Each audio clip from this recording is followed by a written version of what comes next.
Bersama saya Aidanayan dalam rentasan berita edisi 865 dan antara paparan utama.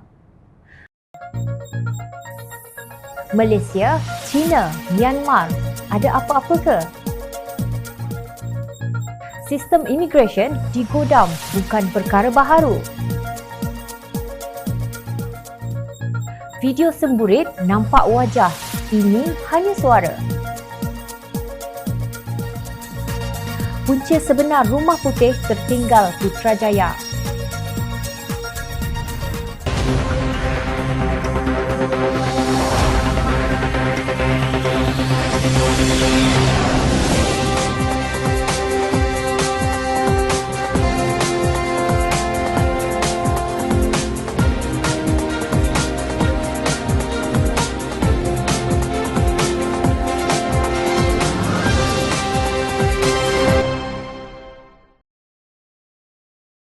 Assalamualaikum dan salam sejahtera.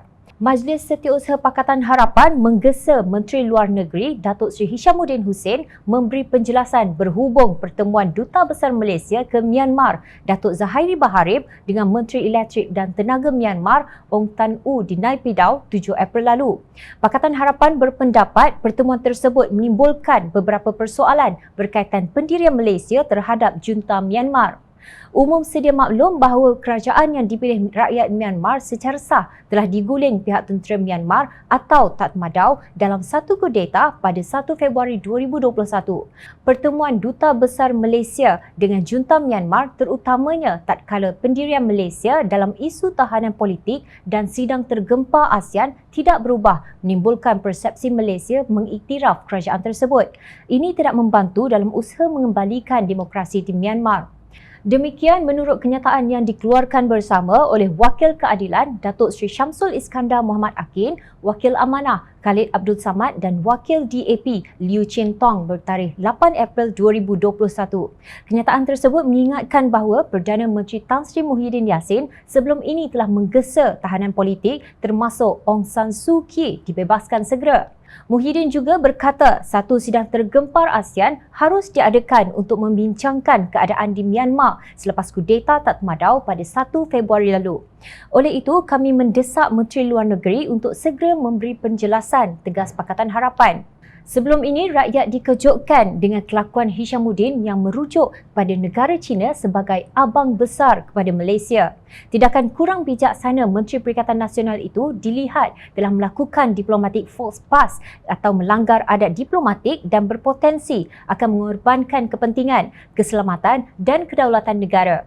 Kini beliau perlu menjelaskan kenapa Duta Besar Malaysia bertemu dengan menteri dari junta tentera yang dikecam oleh masyarakat antarabangsa. Menulis di akhbar The Atlantic, wartawan politik Timothy McLaughlin memetik kenyataan Ernst Han, Profesor Madya di Universiti Hong Kong bahawa dari sudut geopolitik, kudeta ini paling merugikan China. Menurut beliau, China telah cuba memperbaiki hubungan dengan pemimpin National Liga for Democracy NLD Suu Kyi yang kini menjadi sia-sia belaka. Sementara itu, sumber kedutaan China di Myanmar dilaporkan berkata perkembangan yang berlaku di Myanmar bukanlah sesuatu yang dikehendaki China.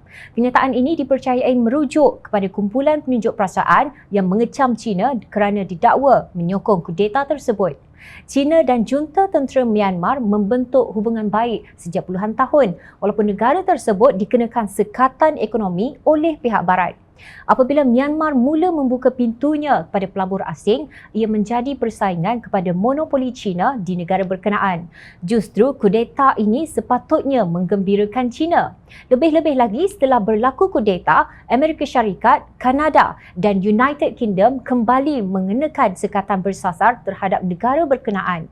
Mengulas mengenai perkara yang sama, editor akhbar The Diplomat, Shannon Tiazi berkata, dari hujung 1980-an hingga pembukaan Myanmar pada tahun 2011, negara Asia Tenggara itu menjadi paria di pentas antarabangsa yang terpencil dari hampir setiap negara lain selain dari China.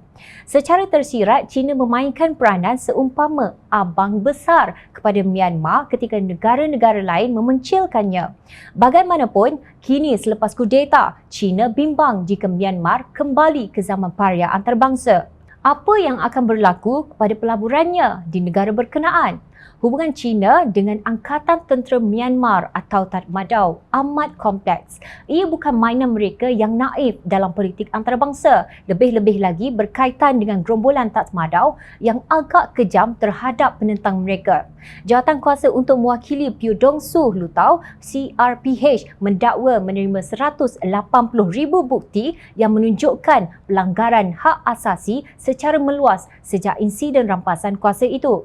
Lebih 500 pembunuhan termasuk 50 kanak-kanak telah berlaku dan lebih 2,700 individu ditahan sejak siri protes pro-demokrasi itu dilancarkan. Justru setelah Hishamuddin kembali dari China, tiba-tiba Duta Besar Malaysia menemui Menteri Junta Tentera, sudah tentu ia menimbulkan pelbagai spekulasi. Lebih baik Malaysia kembali sebagai negara bebas dan berkecuali dan tidak mengiktiraf pihak yang tidak sudah dikenakan sekatan ekonomi oleh negara dagangan kita di Eropah dan seberang lautan Atlantik. Pesanan orang tua-tua, bala lalu jangan dibawa singgah. Baru-baru ini keluar berita Suruhanjaya Pencegahan Rasuah Malaysia SPRM menahan 4 orang pekerja teknikal syarikat pembekal sistem yang dipercayai bertanggungjawab memasang peranti dan perisian bagi tujuan menggodam sistem MyIMMS Jabatan Imigresen Malaysia JIM. Menurut laporan media, penahanan 4 individu berusia antara 35 tahun sehingga 39 tahun itu membawa kepada penemuan beberapa komputer di JIM yang telah dilengkapi dengan peranti serta perisian penggodaman. Dilaporkan juga 2 kaki tangan imigresen berusia 34 dan 42 tahun itu telah ditahan kerana disyaki bersekongkol dengan sindiket dalam membantu menjalankan aktiviti penggodaman sistem tersebut. Difahamkan pihak SPRM telah mengenal pasti 4 hotel ternama sekitar Kuala Lumpur yang dijadikan pusat operasi penggodaman. Sebelum ini, Ketua Pesuruhjaya SPRM Datuk Seri Azam Baki berkata, seramai 5 suspek termasuk seorang individu bergelar Datuk berusia 43 tahun ditahan dan direman selama 6 hari di Mahkamah Shah Alam. Pihaknya juga telah membekukan sebanyak 147 akaun melibatkan 30 individu dan 11 syarikat dengan jumlah sebanyak RM977,954.95.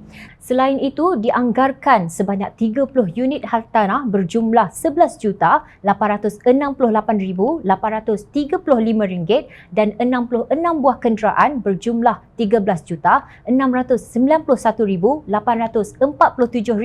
telah disita serta dibekukan.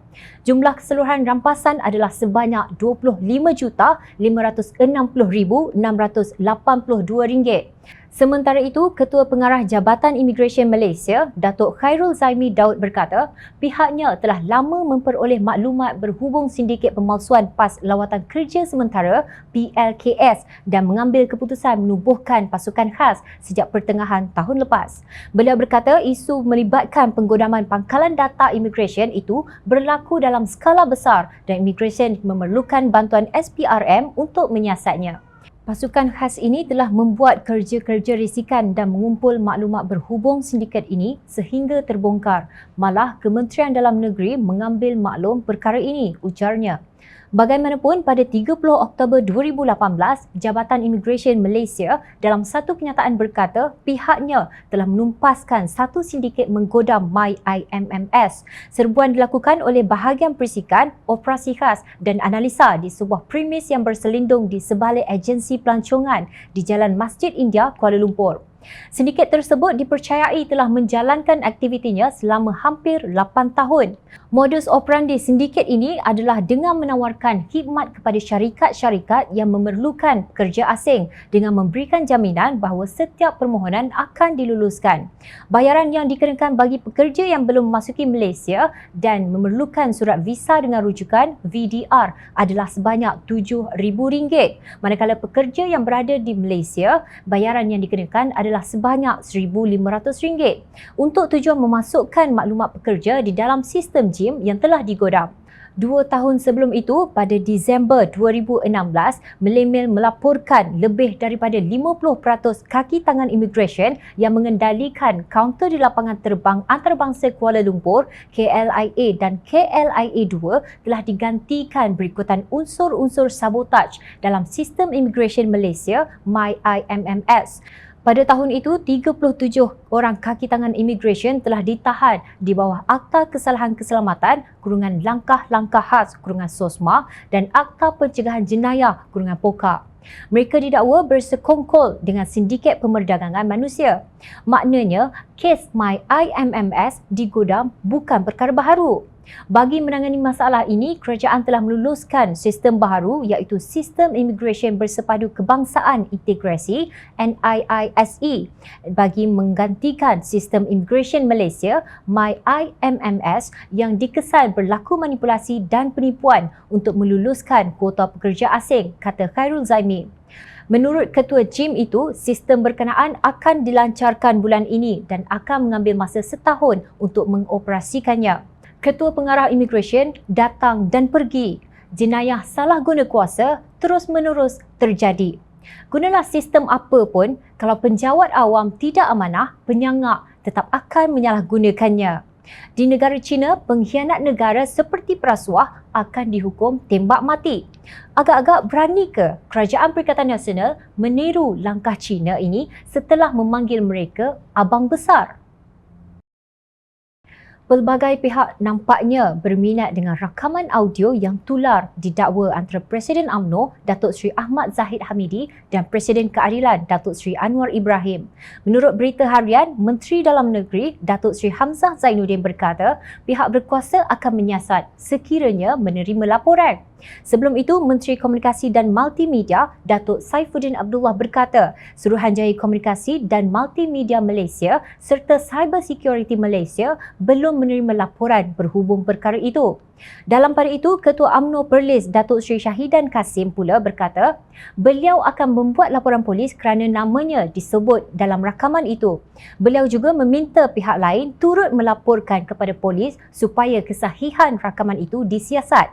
Sementara itu, bekas Setiausaha Agong UMNO dan Peneraju Muafakat Nasional 2.0, Tan Sri Anwar Musa yakin suara dalam rakaman perbualan tersebut adalah tulen. Setakat saya buat pengecaman suara itu, saya pasang 10 kali.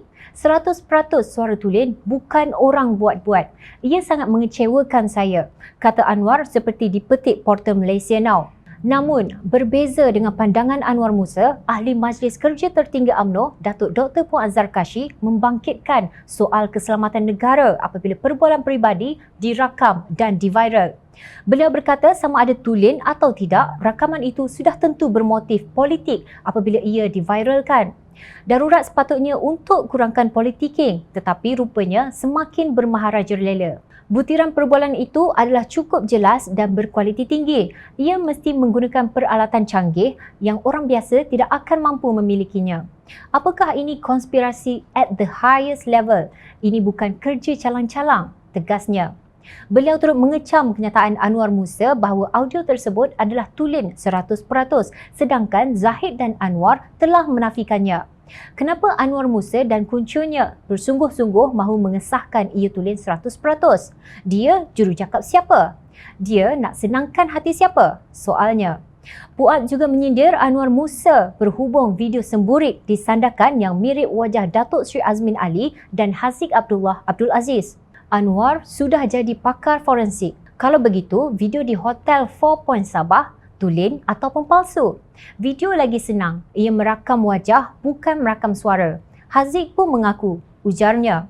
Menurut beliau, politiking keji tidak akan berakhir. Wujudnya kluster lompat dan merakam perbualan telefon adalah natijah kerana kerajaan hari ini tidak ada majoriti jelas, tegasnya. Presiden PAS Datuk Seri Abdul Hadi Awang pada 2 April lalu mengajak semua kumpulan Islam untuk menyelamatkan negara dalam sebuah pakatan baharu iaitu Perikatan Nasional bersama-sama dengan bersatu yang berteraskan Islam memimpin dan berintegriti. PAS menolak muafakat yang berpecah dan menyeleweng dari matlamat muafakat nasional yang asal, tegasnya. Penegasan Hadi ini bercanggah dengan kenyataan Zahid Hamidi yang mempertahankan muafakat nasional yang asal dan tulen yang dimeterai pada 14 September 2019 di Pusat Dagangan Dunia Putra PWTC. Zahid menggelar mereka yang begitu teruja kerjasama dengan Bersatu dan Perikatan Nasional sebagai kluster apik lempang cincang galang, kluster broker dan kluster opportunist. Sudah tentu ada pihak yang panas telinga mendengar gelaran tersebut. Justru rangkaman audio ini nampak sangat kebetulan dengan kemelut yang berlaku di dalam UMNO sendiri. Susulan wujud dua kelompok yang berbeza pandangan terhadap Bersatu. Apapun, jika sekiranya Zahid tidak mengambil tindakan terhadap pihak yang didakwa memfitnahnya, maka beliau memang benar-benar seorang Presiden Parti UMNO yang lemah. Sementara itu, rakyat menunggu jawapan Anwar Musa terhadap soalan Fuad Zarkashi. Kalau suara pun Anwar boleh kenal, apatah lagi wajah orang? Tanya Anwar, dalam video tu wajah Azmin atau wajah beruang? Rakyat pun nak tahu juga. Malaysia tidak diundang pada sidang kemuncak pemimpin berkenaan iklim di Amerika Syarikat pada 22 dan 23 April ini kerana ia bukan tergolong dalam kategori negara yang terdedah kepada impak perubahan iklim yang ketara, kata Menteri Alam Sekitar dan Air Datuk Seri Tuan Ibrahim Tuan Man. Beliau berkata Malaysia juga tidak termasuk dalam objektif utama persidangan itu, iaitu menggalakkan negara ekonomi besar yang secara kolektif menyumbang kepada 80% gas rumah hijau GHG untuk meningkatkan komitmen mencapai matlamat mengekalkan pemanasan global pada tahap kenaikan suhu maksimum 1.5 darjah Celsius. Persidangan tersebut adalah bersifat one-off dan tidak menjejaskan rundingan serta ketetapan di bawah kerangka kerja Konvensyen Perubahan Iklim Pertubuhan Bangsa-Bangsa Bersatu UNFCCC. Hal ini perlu dilihat secara berasingan dengan isu pengimportan sisa plastik ke Malaysia baru-baru ini dari Amerika Syarikat, katanya dalam satu kenyataan lapor bernama. Beliau merujuk kepada negara yang menyerlah dalam agenda perubahan iklim seperti Sweden, Switzerland dan Thailand yang tidak juga dijemput menghadiri persidangan tersebut. Tuan Ibrahim menafikan laporan media yang mendakwa Malaysia tidak tersenarai kerana negara kini kerap dilihat sebagai tempat pembuangan sisa plastik. Bagaimanapun, beliau mempertahankan tindakannya membenarkan plastik tersebut diimport ke Malaysia.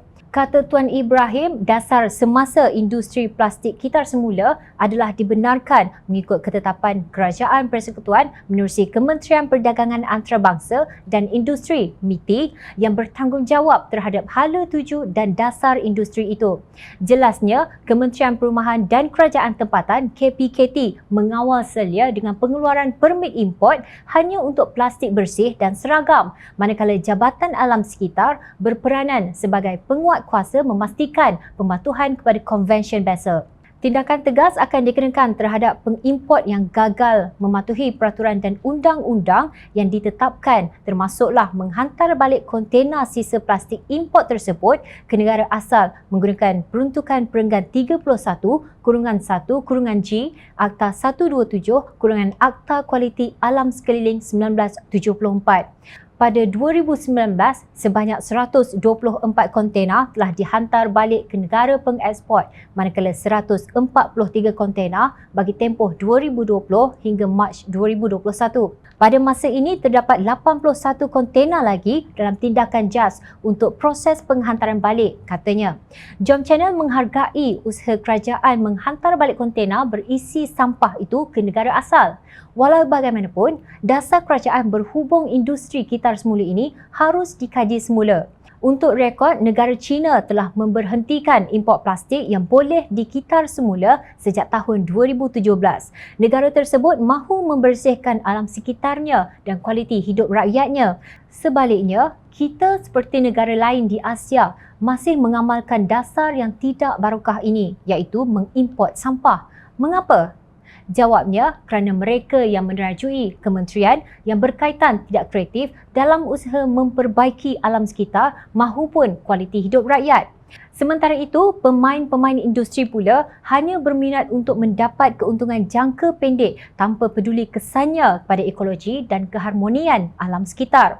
Sebagai Ketua Pengawal Alam Sekitar, Tuan Ibrahim disarankan membaca buku Ecological Economics atau Ekonomi Ekologi, walaupun ia mungkin ditulis oleh ilmuwan bukan Islam. Ekonomi ekologi mengambil perkiraan berhubung alam sekitar sebagai keutamaan. Maknanya, setiap kegiatan ekonomi hendaklah patuh pada undang-undang biosfera, bukan undang-undang buatan manusia yang mudah dikotak-katikkan.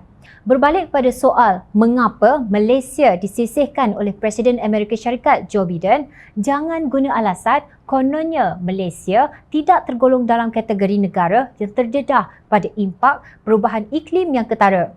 Hakikatnya, sejak akhir-akhir ini, Malaysia mengalami kesan yang dahsyat akibat dasar ekonomi yang tidak mementingkan ekologi seperti pembalakan yang berleluasa dan pelombongan bauksit. Akibatnya, apabila El Nino dan La Nina menyerang, kesannya berlipat ganda seperti banjir lumpur, kemarau berpanjangan dan sebagainya. Suka tak suka, Amerika Syarikat ialah sebuah kuasa besar yang mampu mempengaruhi keputusan dalam Konvensyen Perubahan Iklim Pertubuhan Bangsa-Bangsa Bersatu iaitu UNFCCC. Dalam hubungan ini, jawapan kenapa Joe Biden tidak undang Malaysia mungkin terkaitan dengan plastik sampah. Joe Biden berpegang pada konsep demokrasi yang memberi kedaulatan kepada rakyat untuk memilih kerajaan. Justru, jawablah dengan jujur. Adakah Perikatan Nasional yang parti Tuan Ibrahim turut bersekongkol dalam kudeta pada hujung Februari tahun lalu menghormati kedaulatan rakyat? Adakah menggantung Parlimen oleh Tan Sri Muhyiddin Yassin ini satu demokrasi? Tepuk dada dan tanya hati nurani. Rakyat sentiasa memerhati. Teruskan bersama kami di Jom Channel dan layari portal jomchannel.net untuk mendapatkan berita politik tanah air. Saya Aida Nayan, terima kasih. Assalamualaikum dan salam sejahtera.